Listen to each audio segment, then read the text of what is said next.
It's hard to believe, but Passover begins 2 weeks from tonight. And one of the most well-known Passover traditions is the reciting of the four questions, the Manish Shana, typically sung by the youngest in attendance.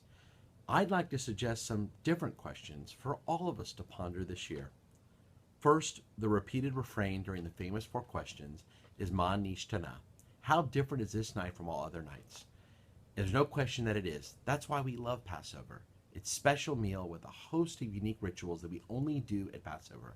But my first question isn't about what we do during the Seder. It's about the word itself. Seder means order, and there's no doubting the value that structure and discipline have on individual performance. And there's an overwhelming evidence of the positive impact that organized, regularly scheduled family time has on any child's development. So maybe nights like this shouldn't be quite so rare. Let's ask ourselves, is there sufficient Seder, sufficient order in our lives? Second, we come to the holiday's most famed food, matzah, referred to as the bread of affliction. But what's the purpose or lasting value in recalling that we were once slaves?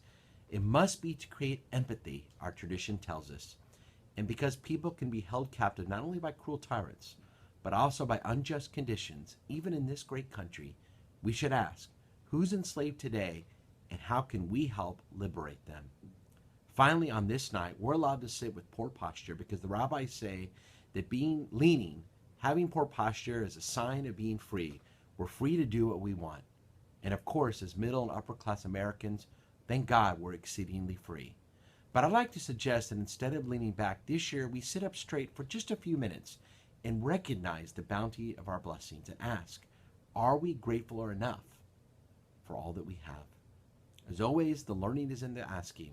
Consider these and many more additional questions this year to initiate great discussion at your Seder. Best wishes for a Chag Sameach. Happy Passover.